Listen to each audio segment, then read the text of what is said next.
Olá pessoal, sejam muito bem-vindos à aula número 3 do nosso curso completo para a Polícia Civil de São Paulo.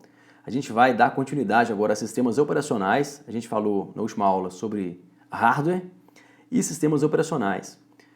Entrou um pouquinho só, mas não aprofundamos quase nada. Agora a gente vai entrar de fato em sistemas operacionais e aquilo que for necessário a gente retomar sobre hardware, a gente vai falar, mas só naquilo que a matéria se junta, que elas são muito próximas. A gente vai começar com a resolução de uma questão da VUNESP, Polícia Civil da Bahia de Escrivão desse ano, 2018. O pessoal perguntou se tem questão da VUNESP nessa apostila.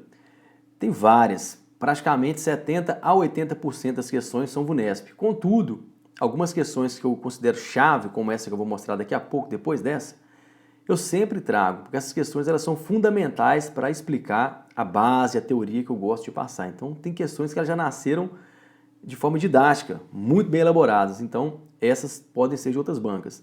Daqui para baixo, ó, 340 e pouco, até o final, só questões da VUNESP e de 2018 ou 2017, 2016 no máximo, a maioria aqui 2018. As versões modernas do sistema operacional Windows, como a versão 10, aparentam ao seu usuário que várias tarefas são executadas ao mesmo tempo. Essa característica é conhecida como. Eu gostei demais dessa questão antes de resolver, porque tem termos aqui que a gente não viu, você vai ficar preocupado que não entendeu. Eu vou voltar numa questão anterior de uma outra banca que eu sempre gosto de trabalhar. Para a gente explicar isso aqui, vocês vão ver que é coisa muito simples. E vão ver que a VUNESP está levando a sério essa questão de concurso. Eu estou gostando demais da parte de informática, pelo menos. Ela é justa, honesta com quem estuda. Então eu estou otimista com esse curso. Quem fizer até o final, vão ser no final 20 aulas. Tem gente perguntando aí se o curso vai ser completo e se ele vai ser grátis mesmo. É claro, o curso aqui no YouTube ele é todo gratuito, são as 20 aulas. Eu vou explicar o cronograma daqui a pouco. Para quem está querendo se programar para montar seu plano de estudo certinho, eu vou dar essa dica daqui a pouco. Então, eu estou gostando demais. Percebam que essa parte aqui, essa palavra aparentam, é a primeira vez que eu vejo cair nesse contexto. E assim, foi a forma mais inteligente que eu vi de elaborar uma questão até hoje. Então, como eu disse, fiquem tranquilos que a VUNESP está sendo muito justa com quem estuda informática de verdade. Dá para gabaritar tranquilo. E ela é bem focada no edital. Da forma que a gente está fazendo aqui, não tem erro. Essa questão aqui, ó, trata do mesmo assunto. Eu vou explicar essa questão. Como eu disse, tem questões que elas são chave. Ela já traz a explicação toda no contexto. São grandes na hora de fazer, o candidato ele apavora um pouco, porque é uma questão um pouco extensa, mas essa aqui ela vai ajudar demais a explicar aquela teoria de sistemas operacionais. Vamos lá então. Os sistemas operacionais Windows 7, 8 e 10 utilizam um tipo de multitarefa. A gente já viu que o sistema operacional, tanto o Windows quanto o Linux, eles são multitarefas. Dá para fazer mais de uma tarefa ao mesmo tempo. Que usa um esquema com as características listadas abaixo. O sistema operacional mantém uma lista dos processos ou programas que estão sendo executados. É mais ou menos isso aqui, ó. Imagina que tem lá um encarregado lá no sistema operacional. Como ele é multitarefa, tudo que chega para ele vai anotar. Tipo assim, ó, opa, tem um Word aqui rodando. Tem PowerPoint, tem internet, aí vai gerenciar isso aqui. É isso que está falando. Eu vou tentar traduzir em miúdos para quando chegar uma questão dessa na prova, você ler uma vez só de forma rápida, entender e marcar o X no lugar certinho. Então ele fez isso. O sistema operacional mantém uma lista dos processos ou programas que estão sendo executados. Cada processo desse, ele vai receber uma prioridade ali, vai estar anotado. Próximo passo. O sistema operacional pode interromper o processo que está em execução a qualquer momento. Retribuir o tempo para uma tarefa com prioridade mais alta. Ou seja, ele já relacionou tudo que está sendo executado, colocou prioridade para todo mundo. Prioridade 1 para programa A, prioridade 2 para programa B. E por aí vai. Cada processo é executado em uma área de aplicação independente. Ou seja, ele carregou hoje, jogou numa área aqui, Excel aqui, PowerPoint lá, internet aqui, músicas ali, distribuiu. Cada processo é executado em uma área de aplicação independente. De modo que quando um deles apresenta problemas operacionais, ele pode ser finalizado, mantendo os demais em operação normal, por isso que eles são independentes. Eu estou ilustrando aqui como Word, Excel e tal, lá na engenharia de software, lá no fundo, é um pouco mais complexo, mas eu estou traduzindo de forma que na hora da prova você vai entender assim, de forma tranquilaça. Então entenda dessa forma, ele vai listar os processos, ele vai carregar todos ali para a memória, todo aquele processo que a gente aprendeu na aula passada sobre memória, memória cache, memória RAM, processador, unidade lógica, aritmética. Aí o computador já está funcionando, você clicou em vários programas, ele listou prioridades. Beleza. Então, essa multitarefa ela é conhecida como priorizada, integrada, preemptiva, cooperativa ou particionada. Particionada, vamos de baixo para cima aqui. Particionada não. Particionada a gente tem esse termo mais na informática, principalmente básica para concurso, a questão de particionar o disco rígido, o HD. Se você tem um HD de 1 TB, você pode particioná-lo em vários discos, vai atribuir outras letras, aí você pode separar de um lado os dados, de outro lado o sistema operacional. É uma forma até de segurança. Se o seu sistema operacional der problema, a parte que você particionou e está ali em dados, via de regra não perde. 99% dos casos não perde, a não ser que dê um problema mais grave. Cooperativa não. Preemptiva, essa é a palavra, preemptiva. O que é preemptiva dentro da informática? Vocês viram lá que ele é multitarefa, agora a gente vai fechar. Por isso que eu fiz essa introdução um pouco mais longa, mas é para que você entenda de uma vez só, para ficar bem fácil. Ele é multitarefa sim, você faz várias tarefas ao mesmo tempo. Só que a preempção é uma característica que ele pega esses processos, ele vai fazer um processo, depois vai fazer o outro, depois vai fazer o outro. Ele vai alternar entre processos de acordo com prioridade. Assim que ele recebe uma instrução que ele acha que ela é prioridade, ele interrompe uma, faz outra, só que de forma muito rápida, que aos olhos do usuário parece ser multitarefa. Porém, contudo, lá na unidade lógica aritmética está sendo executada uma coisa de cada vez. A título de ilustração, um processador que é 3,2 GHz, ele processa 3,2 bilhões de ciclos por segundo. É uma coisa extraordinária, é muito rápido. Por isso você não percebe. Às vezes, dependendo da sua máquina, você vê aquela travadinha, escuta o HD dando uma paradinha lá, aí trava, daqui a pouco carrega. Nesse momento ele está alternando alguma tarefa ali. Ele não consegue fazer tudo ao mesmo tempo. Resumindo a história toda, o processador ele só faz uma tarefa de cada vez. Porém, para o usuário, ele faz várias, ele é multitarefa. Para todos os efeitos, para efeito de prova, ele é multitarefa. E isso é preempção. Tranquilo? Agora a gente vai, aqui ó, letra C, preemptiva.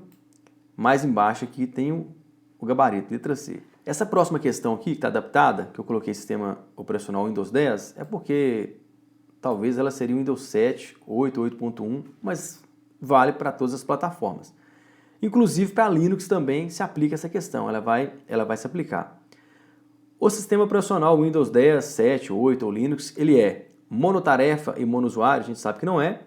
Monotarefa e multiusuário também não. Multitarefa e multiusuário. Multiusuário, por quê? Olha aqui, funcionalidade que permite que vários usuários possam criar perfis no mesmo computador. Senhas podem ser utilizadas para restrição de acesso, bem como pode-se atribuir privilégios diferenciados entre usuários. Isso no Windows é até mais fácil de fazer. No Windows 10, então, tem possibilidades mais novas, de aplicações mais novas, que você pode criar perfil para criança e tal, e por aí vai.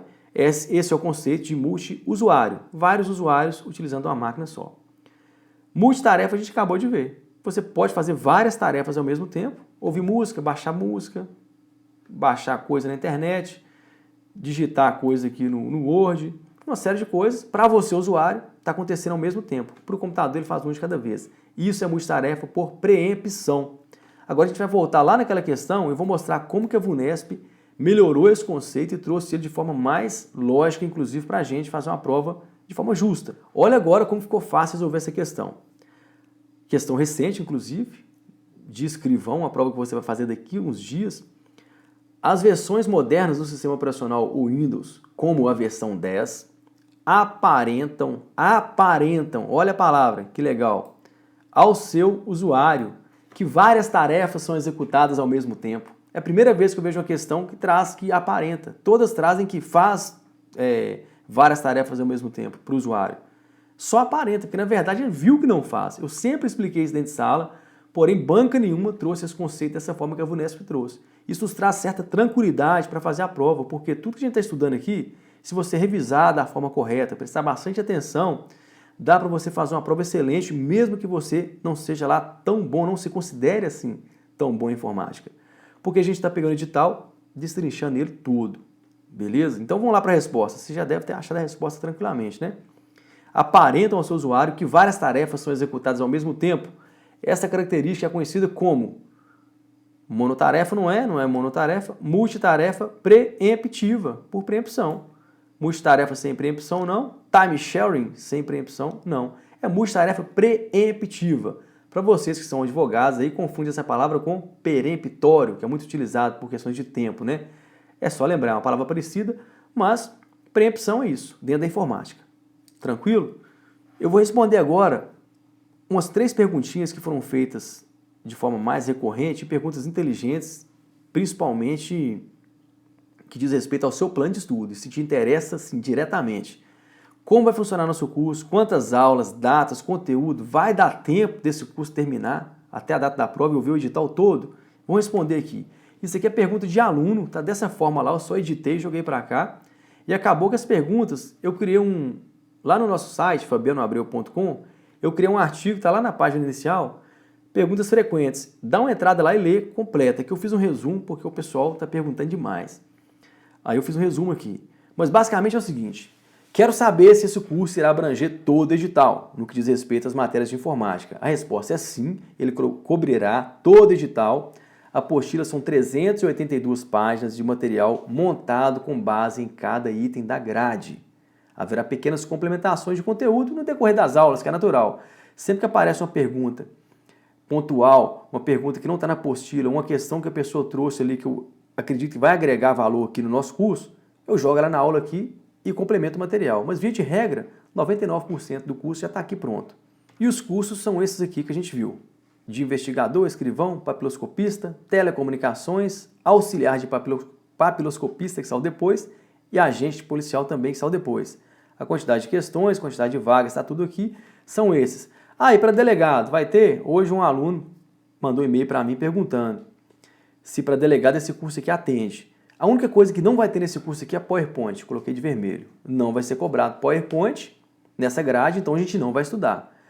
Porém, eu tenho uma aula de PowerPoint, já vai aparecer aqui agora. Dá uma olhadinha aqui para cima aí, em algum lugar aí, eu vou deixar o link para uma aula de PowerPoint atualizada que eu gravei este ano, um pouco antes desse curso. Bom, e se sim, qual é o prazo que levaremos para estudar todo esse conteúdo? Pessoal, resumindo aqui, eu vou gravar 20 aulas focadas nesse edital, de 30 a 50 minutos, dividida em 2 etapas. A primeira é 14 encontros, até o dia 8/6, porque é a prova de investigador e escrivão, que é do dia 10. Então tem que terminar para o pessoal fazer a prova. Só que eu não vou parar por aí, eu vou gravar mais 6 aulas depois. Vai começar dia 13 de junho, aqui na minha cidade vai ser feriado, dia de Santo Antônio. Aí é até bom que eu já começo a ter o dia inteiro de folga para trabalhar isso aí. E vai terminar dia 28/6. Dá tempo de todo mundo revisar as provas anteriores, vou pegar todas, mas para que essa etapa aconteça, você, aluno que vai fazer o curso de escrivão, por favor, mande para mim as provas no meu e-mail, para eu analisar tempestivamente e analisá-la para vocês também. Tem gente que vai fazer as 2 provas. Manda para mim, eu vou analisar tudo. A gente vai gravar 6 aulas, aí vai ser assim, direcionadona mesmo para os demais concursos. O e-mail é esse aqui, ó, contato@fabianoabreu.com. Para dar continuidade agora de forma bem segura, vamos dar só uma revisada e aprofundar um pouco mais o nosso conceito sobre firmware e driver. Vocês perceberam que nós temos 3 tipos de software. O básico, que é o sistema operacional, o software aplicativo, que é aquele na camada mais alta de aplicação do usuário, e tem naquele miolo ali o software utilitário, que são vários softwares que vão ajudar ali o sistema operacional a funcionar, também conhecido como software de sistema. O driver está aqui, o firmware está aqui, são os 2. Imagina que um gabinete de computador, não é CPU, tá pessoal? CPU vocês viram que é a unidade central de processamento, ou UCP, né, do português. CPU é em inglês, é isso aqui, ó.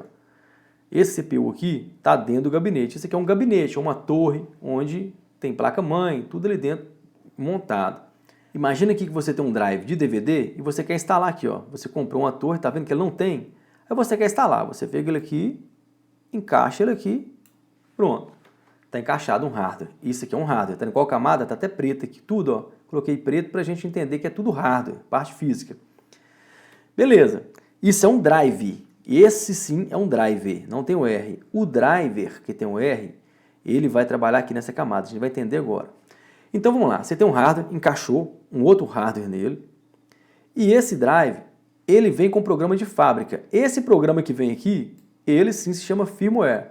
É um programa nativo do hardware dessa peça, pode ser uma placa de rede, uma placa de captura, qualquer coisa que você encaixe ali no computador. A parte, ele já vem com firmware, que é um programinha escrito lá na fábrica com as instruções de funcionamento dele. O engenheiro de software lá da fábrica desenhou, desenvolveu ele e colocou ele aqui. Porém, esse programa, ele imagina que ele não conversa com o sistema operacional de forma fluente. Ele precisa de um tradutor para conversar. Aí que entra o driver. O tradutor é esse driver com R aqui, ó. Ele está aqui nessa camada, ó. Ele está aqui, ó.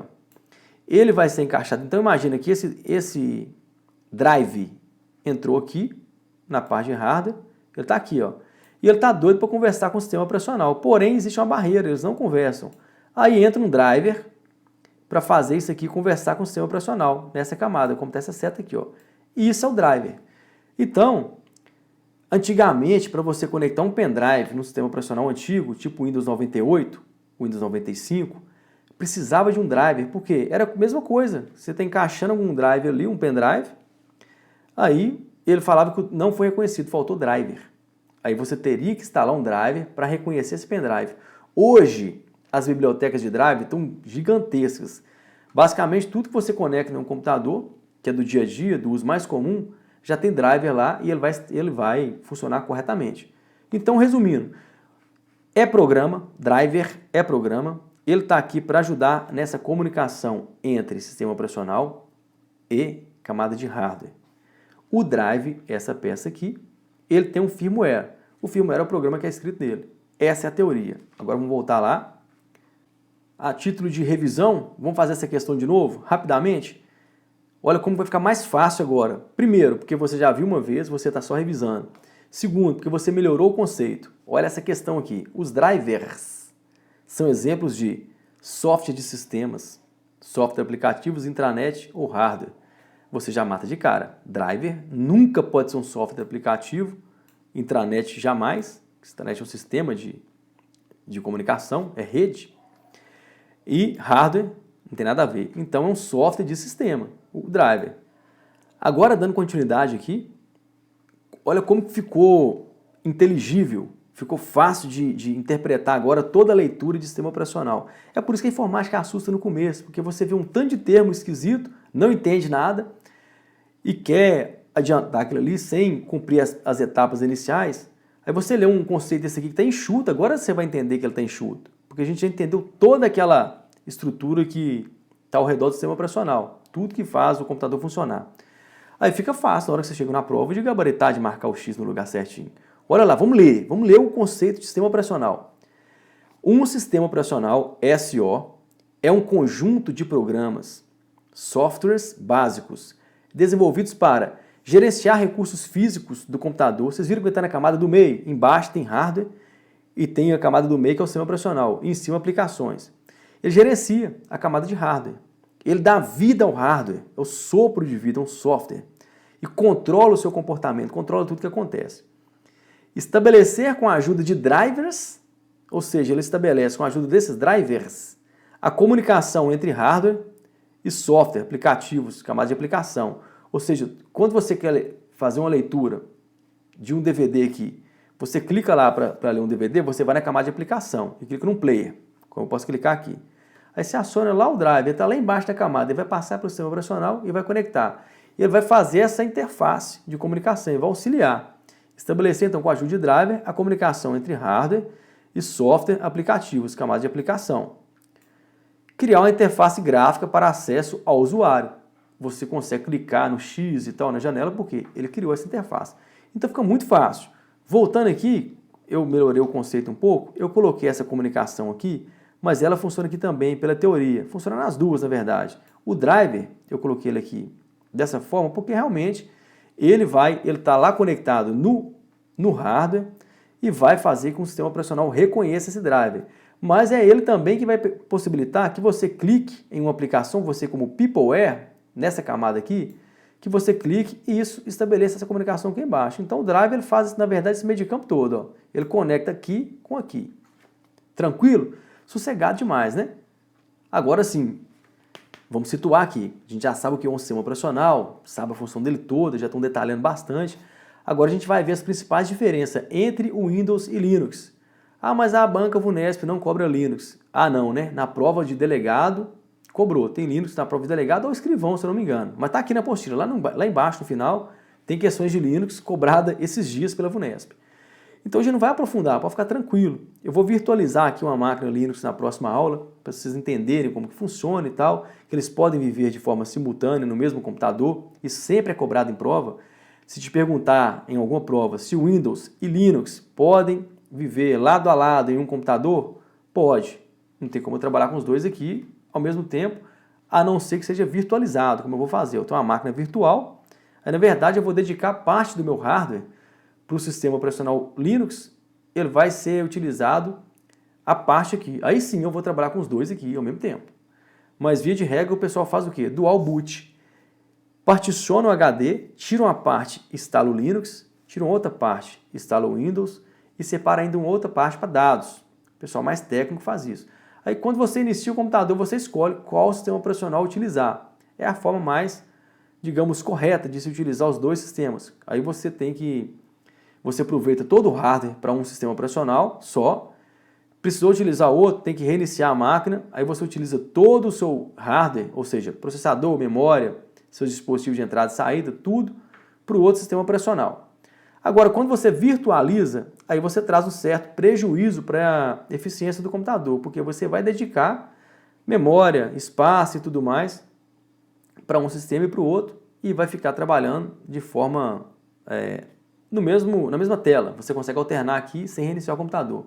Isso eu vou fazer para vocês ao vivo, na próxima aula a gente faz. Mas só para a gente ir conceituando. Vamos lá, principais diferenças entre o Windows e Linux. O Windows é um software proprietário.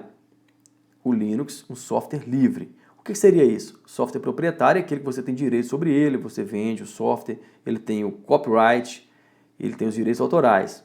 O software livre não. O Windows é o código-fonte fechado. Linux, código-fonte aberto. O que é código-fonte? Deixa eu mostrar aqui na internet. Imagina aqui, ó, página inicial. Isso aqui é uma página da internet. Aqui está o site. Essa página aqui, ó, o HTML, lê isso. O código-fonte está aqui atrás. Ó. Esse é o código-fonte. Tudo isso aqui escrito com esses códigos é a página. O browser lê, interpreta e te retorna isso em forma gráfica. Mas a máquina lê isso aqui, ó. Isso é código-fonte. Esse código-fonte do Linux, ele é aberto para o usuário utilizar. O usuário mais avançado ele pode alterar e tal, pode fazer uma série de coisas que a gente vai ver um pouco mais para frente, que também é cobrado em prova. Ele é tratado como liberdades de uso do Linux. É o que mais cai em prova sobre o Linux, é isso. Esses detalhes mais básicos que caem em prova a gente vai estudar. E por fim, o Windows tem copyright, ou seja, todos os direitos reservados. O Linux, eles fizeram tipo uma brincadeira, ele deu um copyleft, ou seja, você pode fazer qualquer coisa com o Linux. O Linux é livre, é um software livre. Então, se você vê copyright, associa com Windows. Copyleft, associa com Linux. Esse comparativo aqui já te ajuda a fazer uma série de provas, uma série de questões em provas. Só essa telinha aqui. O software proprietário, eu tenho explicação aqui que eu falei, não tem segredo. Reservado ao seu produtor, os direitos dele. Agora, isso aqui é importantíssimo, pessoal, importantíssimo. Jamais confunda software livre com software gratuito, que é o conceito de freeware. Por quê? Primeiro que as bancas adoram misturar esses temas. Porque quando você escuta lá software livre, você acha, software livre é gratuito. Eu tenho Linux lá em casa gratuito, eu tenho LibreOffice que é gratuito. Como de fato 90 e tantos % do Linux é gratuito, mas existem distribuições como essa aqui, ó, a Red Hat, que é uma versão voltada para servidores. A empresa implementou o código-fonte e mantém sempre atualizado, com suporte ao usuário. O que esse pessoal fez? Essa empresa pegou, como tem uma derivação também aqui, ó, o CentOS já é livre, né? Dessa forma temos acesso praticamente ao mesmo sistema, que é o CentOS, que é uma derivação do Red Hat, que eles liberam para a gente utilizar gratuitamente. O que a Red Hat fez? Pegou uma plataforma, o núcleo do Linux, trabalhou, desenvolveu, e ele vende isso para a pessoa, para a empresa, por exemplo, para servidor. Só que ele dá todo o suporte, toda a manutenção e vale a pena então a empresa comprar isso e pagar pela manutenção. Porém, quando a empresa compra, ela pode acessar o código-fonte, pode continuar mantendo todo aquele controle que o copyleft, na verdade a licença GPL, que nós vamos falar já já, ela possibilita. Licença para uso e distribuição do Linux. O código-fonte é disponibilizado sob uma licença denominada GPL, General Public License, ou licença pública geral. Gravem isso, eu tenho certeza que isso vai cair na prova. O Linux, ele é gerido pela GPL, é a licença pública geral. Ele não é gerido pelo copyleft. Copyleft é um apelido em contraposição ao copyright. Se na frase aparecer só o copyleft ali, e tiver voltado para o Linux, aí você marca. Mas se esse copyleft aparecer ali para confundir entre GPL, a licença é GPL, a licença que regula. Ah, mas agora eu estou confuso, porque Fabiano falou que o negócio é livre e agora tem licença? É copyleft? É o contrário de copyright, mas tem licença? Gente, tem que ter regra para tudo. As regras do copyleft, as regras, na verdade, da GPL, ela fala dessas liberdades aqui. E anotem essas liberdades, porque elas são fundamentais para se fazer uma boa prova quando se cobra Linux. Você tem liberdade para utilizar o software para qualquer coisa que você quiser. Você tem uma empresa ilegal. Sua empresa funciona de forma ilegal. Aí você pode utilizar Linux na sua empresa ilegal? Pode. Você não vai ser penalizado pelo uso do Linux. Você vai ser penalizado pelo uso da sua empresa ilegal. Mas o Linux você pode utilizar para qualquer coisa. Ah, eu quero o Linux para dar aula? Pode. Eu quero o Linux no estado? Pode. Aqui em Minas Gerais, as empresas públicas aqui já têm o hábito de utilizar Linux o tempo todo. Eu utilizo o Linux o tempo todo, porque o Estado quer economizar. Ele não paga por essas aplicações, ele não compra aquele Red Hat. Utiliza aqui, na verdade, o Ubuntu, Mint, algumas versões que são derivações todas grátis mesmo, e trabalha, altera alguma coisinha, a área de TI das empresas públicas trabalham alguma modificação básica e utilizam de forma bem ampla no Estado. Aqui em Minas já é praxe. Por isso que é cobrado em concurso. Por isso que eu nem assusto quando cobra Linux, quando cobra só sistema operacional. Porque o Linux hoje é realidade no Brasil inteiro. Então essa liberdade de utilizar para qualquer coisa. Então o Estado utiliza, o particular utiliza. Todo mundo pode utilizar Linux. E você acha distribuições grátis, só digitar no Google lá. Distribuições grátis Linux, baixar. O primeiro que vai aparecer deve ser o Ubuntu. É o que eu uso, é o que eu vou utilizar para virtualizar, é o que eu acho mais agradável. A interface mais próxima do Windows, você quase não percebe diferença. Liberdade para estudar. Esse estudar, pessoal, envolve a liberdade de acessar o código-fonte. Eu vou mostrar aqui a colinha aqui embaixo. Acessar o código-fonte para análise e desenvolvimento. Ou seja, como você estuda esse sistema? Ele tem que ser código-fonte aberto. Então, é um pré-requisito ser código-fonte aberto. Você pode estudar o código-fonte do Windows? Não, ele é fechado. Liberdade de modificar. Opa, já melhorou. Então eu posso utilizar para qualquer coisa, posso estudá-lo, ele é aberto, e eu posso inclusive modificá-lo, se eu souber. Posso modificar. E após modificar, a última liberdade consiste em distribuir. Basicamente é o seguinte, você pode fazer tudo, porém quando você passa para frente, de graça ou não, você tem que garantir essa liberdade. Você não pode fechar o código-fonte e não deixar que a pessoa utilize. Ah, então eu fiquei um ano trabalhando, modifiquei o código todo, estou até vendendo ele, mas eu tenho que vender ele aberto? É isso aí, o segredo é esse. Daí para frente, todo mundo que entende de informática, de código-fonte, de programação, ele vai acessar e vai saber que eu fiz e pode inclusive alterar o código-fonte que eu desenvolvi, porque são essas liberdades. Basicamente aqui a gente matou assim, a maioria das questões que cobram conceitos de Linux e Windows. Beleza? Se ficou um pouco obscuro para você, tenta recapitular isso, porque é uma parte importantíssima e eu acredito veementemente que vai ser cobrado pela VUNESP. Talvez não nas provas de 10 questões, mas quem vai fazer aí 20 questões, 30 questões, atenta para isso. Uma dica, o acesso ao código-fonte é um pré-requisito para as liberdades 2 e 3. Vamos ver se entendemos. Uma questão que de outra banca, como eu falei, nós vamos fazer uma da VUNESP também, que cobrou Linux, mas ela vai cobrar mais não sobre o sistema operacional, mas sobre acesso aos diretórios e pastas, modificação de permissões. Vamos nessa aqui que está voltado para o que a gente acabou de ver para a gente testar. Em sistemas de informática, a diferença entre software e hardware é senso comum. Já matamos isso aí. Mas existe um tipo de software que é desenvolvido com fins comerciais e é distribuído, comercializado sob licença de uso, tais como Microsoft Windows e Microsoft Word. Com base nessas informações, é correto afirmar que esse tipo é o software básico. Olha lá, básico a gente já viu o que é. Até tem a ver, né? Mas não tem não que fala de Word. Se for só o Windows, ele é um software básico, que é o sistema operacional. Mas não é isso. O que a questão está trazendo aqui? Sobre licença. É um software proprietário? Sim. O conceito que é de software proprietário. Fins comerciais, comercializado sob licença de uso.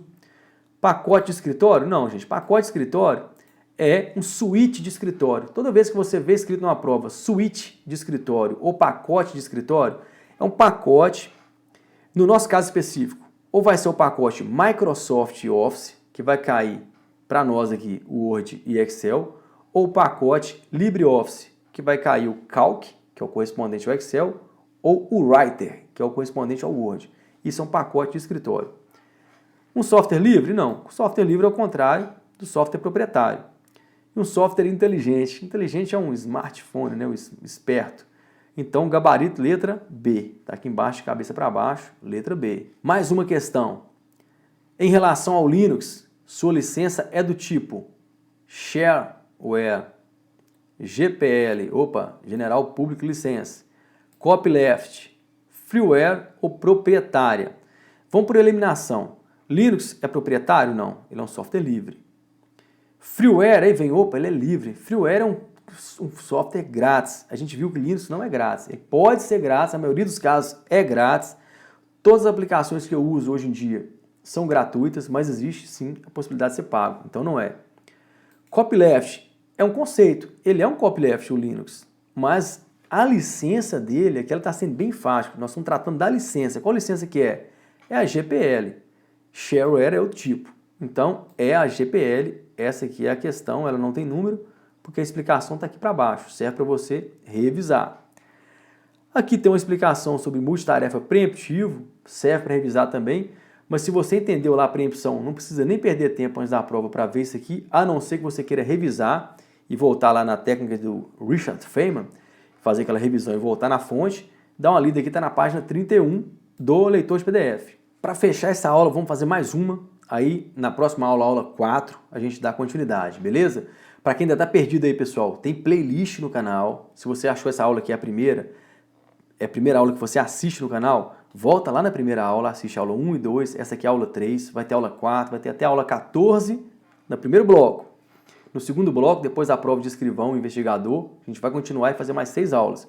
Então o curso é completo e grátis pelo YouTube. Assinale a opção correta relativa ao Microsoft Windows. Letra A. Implementa o mecanismo de gerência de memória estendida por concatenação. Não tem nada a ver. Prescinde do mecanismo de gerência de memória virtual. Isso aqui, se você já sabe o que é memória virtual, você só tem que ser bom no português e saber o que significa prescinde. Ou seja, prescinde é uma coisa tipo assim, contrária ao mecanismo de gerência de memória virtual. Então não é, ela não prescinde, ela aplica. Ela não prescinde, ela não tira esse mecanismo de gerência de memória virtual. Já estou travando a língua, pessoal, porque eu já trabalhei o dia inteiro, já viajei hoje, já fiz uma série de coisas, já são 10h16 que eu estou gravando a aula, então está travando a língua um tiquinho, mas dá para levar, né? Se não entender, pergunta aí. Então não prescinde não, ela implementa o mecanismo de memória virtual. Como está escrito embaixo, implementa o mecanismo de gerência de memória virtual por paginação. É isso mesmo, por paginação, ou seja, vai anotar lá e tal. Tem a teoria toda explicada ali em cima na apostila, mas é isso aí. O Windows 10 implementa o mecanismo de gerência de memória virtual por paginação. Ajusta o mecanismo de gerência de memória dedicada por clusterização, por cluster, não é. Essa questão aqui, aí a letra E agora implementa o mecanismo de gerência de contextos virtuais por clusterização. Inventou demais. Não é não. Na verdade, aqui ela implementa o mecanismo de gerência de memória virtual por paginação, ou seja, a memória virtual é feita por paginação. Letra C, essa aqui. Um comentário interessante que eu coloquei aqui, que nós estudamos sobre memória virtual já e vimos que se trata de uma técnica utilizada tanto no Windows quanto no Linux. O assunto aparece nas opções B e C. Como a palavra prescinde é o mesmo que dispensa, eliminamos a letra B. Gabarito, letra C. Para a próxima aula, pessoal, a gente vai iniciar o Windows 10. Não vamos dispensar o Linux ainda. Eu vou trabalhar sobre arquivos, sobre permissões, porque a própria VUNESP cobrou isso. A gente vai analisar uma questão da VUNESP na próxima aula sobre Linux. Não, mentira. Na próxima aula a gente vai entrar no Windows 10 agora e vamos trabalhar muita coisa sobre o Windows 10, que é a parte pesada, o grosso desse curso. E depois, mais adiante, a gente retoma um pouquinho sobre Linux e vai dando continuidade da grade dessa forma. Qualquer dúvida, posta aí nos comentários. Manda para mim lá no contato do site, como tem muitas pessoas mandando. Sempre que eu posto, eu estou respondendo pessoalmente. Respostas mais voltadas para o site, para o sistema e tal, aí o pessoal responde para mim. Mas aquelas respostas voltadas para a aula, eu faço questão de responder e estou respondendo para todo mundo, beleza?